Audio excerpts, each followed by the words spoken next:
frontier is defined as uncharted territory by land or ocean. Those who chart that territory tell a story.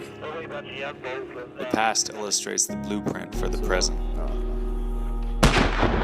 how things are and how they've evolved. From land to water, we are challenged to border that new frontier, a frontier the outdoorsman knows like no other. Author Gary Lewis works his way along that edge of where discoveries, failures, and achievements have written the story of the sportsman. Yes! Yes! From state to state, continent to continent, the stories told create the foundation of the present, and they lay the framework for the future.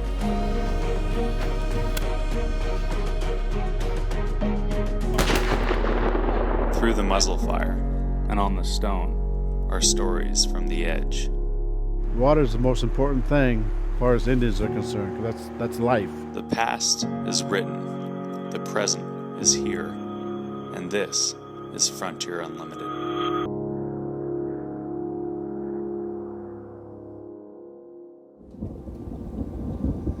Lewis is on the Thumbtack Ranch in southwest Texas, hunting with Tom Snyder. Lewis's guest for this hunt was John Norris, a former game warden and one of the founders of California's marijuana enforcement team and the author of Hidden War. We see whitetail deer all over the place. The whitetail is almost sacred here in Texas. Definitely. And then there's axis deer, black buck, the sheep, the Trans-Caspian Urals. We have nilgai, we have scimitar horned oryx, we have gemsbuck, and then javelina, wild hogs, which wild hogs are a problem, but we still have people that want those for like dream trips. That's another program we have where we bring out people battling life-threatening or terminal illness and get them in the outdoors to finish their bucket list, to do the dream trips they want to do. Yeah, so it gives them an opportunity to be out here, and some of those people are struggling financially while they're dealing with the illness, and then there's never any cost for anything Trinity Oaks does. It's about giving back and impacting lives. It's not about taking anything. The Thumbtack Ranch Plan for Kids and Healing Veterans benefits wildlife habitat and conservation. But there's a darker side of the story near the border. John, we're here in Texas. We're hunting hogs. We're down by the border with Mexico, and the cartel is operating here like they operate where I live, where you're from. Everywhere, yeah, all throughout the U.S. As we're hunting here, how does this relate to your work as a game warden in conservation? You know, being a conservationist, Gary, and being a game warden, you got to have certain skill sets to be effective. And those skill sets are patience, especially, because you got to sit and wait on bad guys, sometimes for days at a time. And then just understanding, everything from topography and tracking, lay of the land, scent, and how to get in and out of areas quietly. And growing up as a hunter and an angler, we all learn those skills very early, passed down generationally, and it just makes us better game wardens, better law enforcement officers. And when you talk about the cartel element that we have to chase throughout not only California and Oregon and down here in Texas, but throughout the whole country, those guys are really, really good at their area. I mean, they know field craft, they know stealth, they're super quiet, and they're super patient because they're out there living in their grow sites for 5, 6, 7 months out of the year. So if we don't have those skills, we're not going to be effective to catch them. We learn this stuff as hunters, but as being a warden and facing these poison marijuana grows and going into those areas, you're dealing with a level of patience and intensity that's another step ahead. Yeah. And you have to adjust culturally because you have to understand your quarry. Yeah, you broke it down and said it perfectly. When you're dealing with the cartel grower element, a little different than your traditional poacher that we, doing traditional game warden work think about. I mean, these guys they live in a, kind of a culture of chaos and violence. Violence is commonplace. Obviously, they have a multi-million-dollar black market enterprise, and the profit margin there is worth defending. And sometimes they'll defend it with their lives, and they'll go to guns. And we've had some violence, as you well know.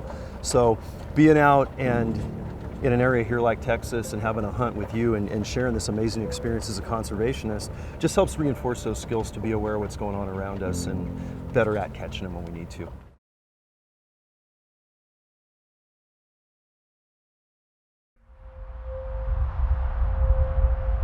One of the things that you helped me understand and your books helped me understand was the poison that they bring into the United States in the form of these pesticides that kill everything they come in contact with. When you're up in these streams that are the headwaters of critical steelhead spawning, they're killing those fish. Yeah, this stuff is nasty, Gary. Like I go into it, especially in my new book, Hidden War, I really go into putting photographs of what this stuff looks like, what we call pink death. Products like Metaphos, carbofuran base, stuff that's so deadly the EPA banned it from general use in America almost 20 years ago. I mean, 2 tablespoons of this stuff can kill several miles of creek and every steelhead, trout, and aquatic within it. And one 12-ounce container can kill 2,600 people. This stuff is just horribly nasty. And not only on killing wildlife or being a human health factor if we run across it, but decimating what you just said, waterways for miles, contaminating a grow site and all the environmental impacts around it, all our wildlife, wildland, and waterway species. Some of the places that I've hunted in California, I've come across PVC pipe and old milk jugs and stuff like that. And when I see that, I think, oh man, I'm in or I'm near one of these sites. And so there's a level of awareness just as a hunter that I need to have. Exactly.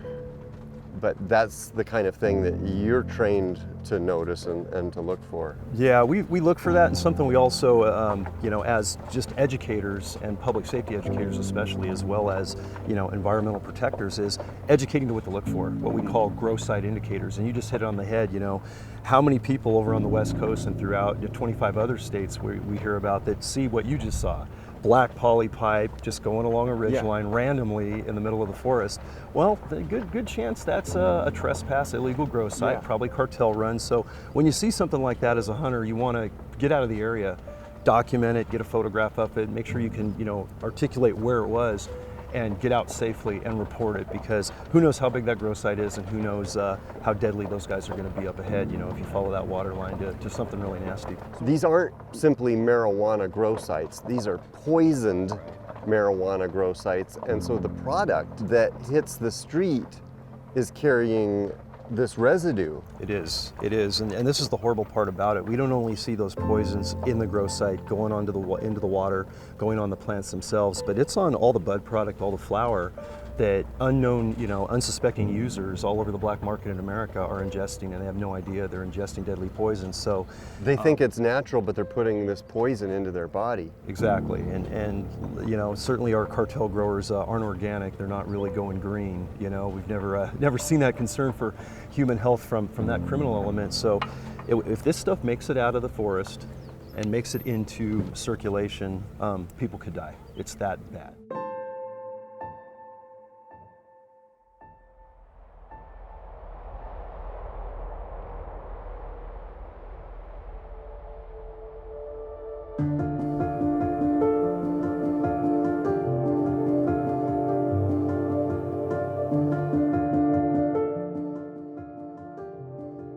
Wild pigs like corn, and in the feeders and off Tom's hand that will bring pigs in. After Norris and Pike harvested their pigs a couple days prior, Lewis was hoping to find the boar to put down and get in the cooler, or run into the axis buck that evaded them a day prior.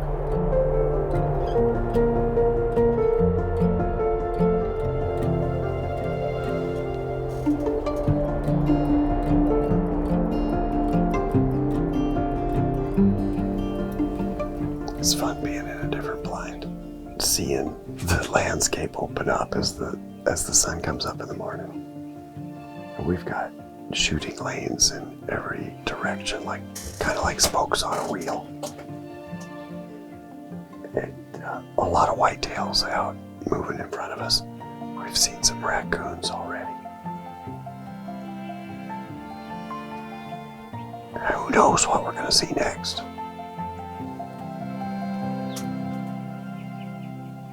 There are many ways to hunt wild hogs. Blind hunting is one of them, which requires stillness, silence, and attention. Time is another factor, knowing the yardage to a shot through the shooting lanes.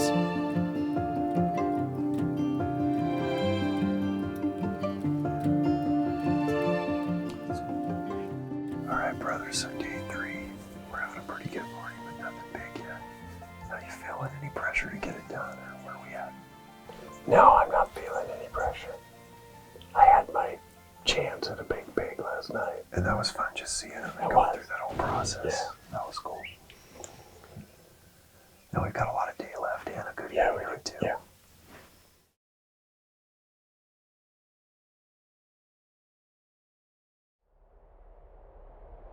Here in West Texas, there's ranches like this, and this is a really good example of thoughtful management. Yeah, conservation model. You have the habitat that animals thrive. Right.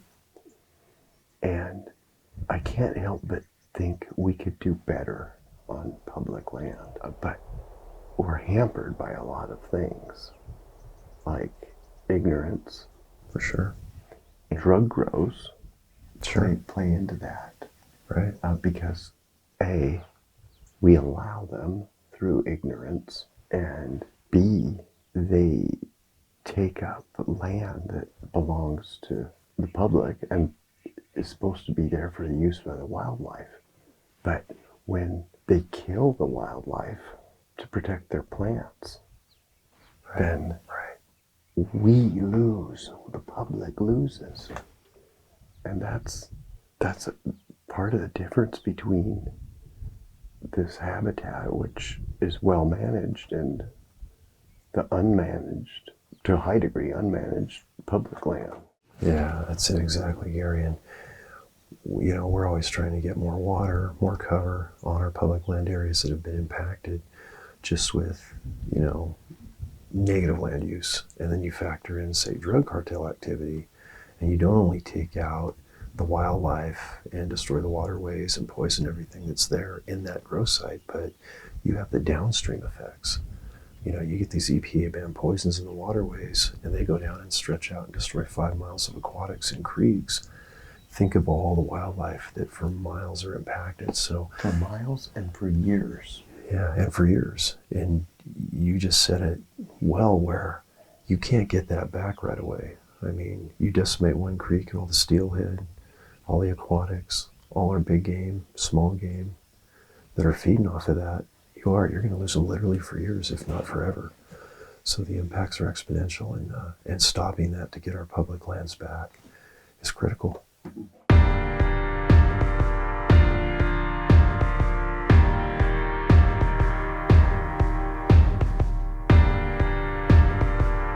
With another day past, Lewis begins to feel a slight pressure to harvest a boar or a deer that he set out for.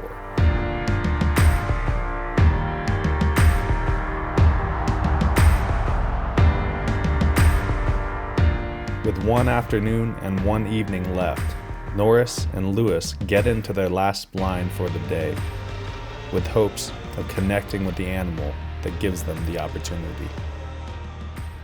It's the last day. This is it. We are back here in the same blind where you got your pig. You were going on first night. Yeah. And we know there's a lot of pigs here. We've also been told that this is an access deer spot where they see a lot of access deer.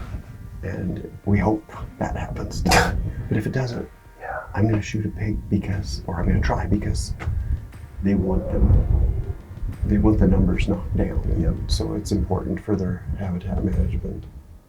Yeah, we've definitely seen a lot of pigs on this ranch, Gary, since night number 1. It's been awesome. But like you said, with the balance of all the other species on this great conservation management ranch, they're going to hinder that growth. Oh yeah, dude, that's just busted. He's going to come back around. Yeah, I think so. He's a pretty good buck. Yeah. Whoa. Really big in the body. Yeah, he was big body for sure. He wasn't It wasn't real big antlers. Let's keep an eye on that little doe and see if she flags on that buck coming out. Yeah, he might come around like that dog did the other night. Right. See if come into that protein feeder. Protein. Yeah.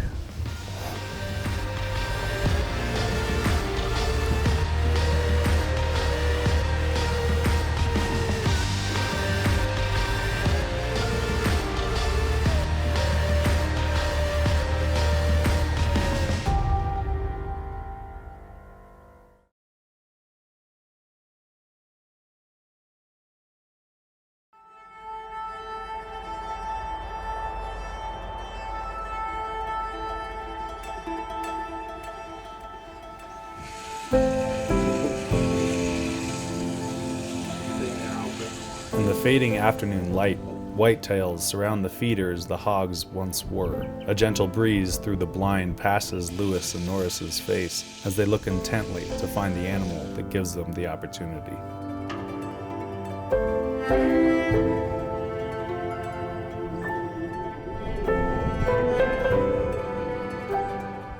All those other deer left. Yeah, they pushed out. That buck right there is watching something and it's not us. Really agitated.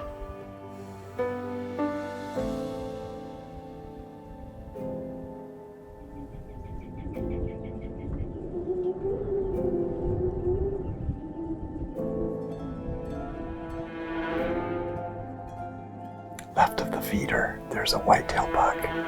Left of the whitetail buck is an axis. An axis deer shows itself near the feeder, which is a good indication that an axis buck might show up. Female. Yeah, it's a female. That's good. No, that's a shed buck. Oh, it is a shed buck. Look. Oh, there's an axis. You're close if you want the center.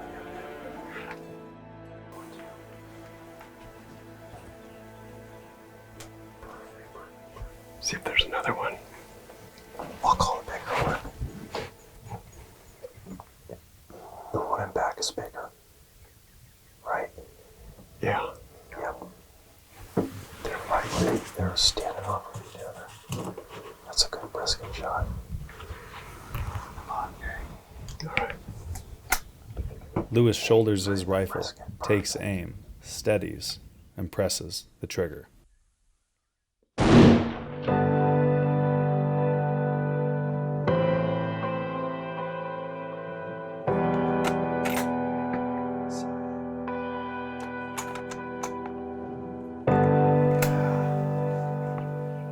Were you on him with binos? Yeah. He turned and shouted, I saw blood. Like somewhere in this area right here. That was cool to see two axis bucks come in like that, man. Yeah. Dang. Actually three, because one of them in shed. Was the shed, yeah. Two little doubles.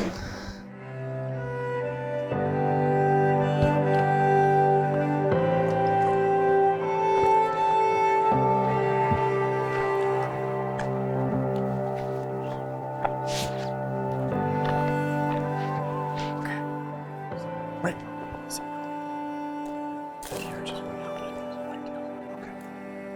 Okay, here's blood. Come here. With blood on the ground, it's apparent that the axis buck was hit. First signs off the trail. Cutting back this way. Got solid blood. Starting here, and there was that big hook. And he came around right here. Okay, so that's where he hooked, all right. Yep. One shot with a 7mm 08. It was a good shot, but dusk was coming along. They needed help to find the buck. With daylight fading, they made the call to bring in the hounds, and they were 2 hours out. And on the way back, the hogs were there. Pushing pigs. Wow. Big one? Yeah, you bet. Okay, looks like there's a peek.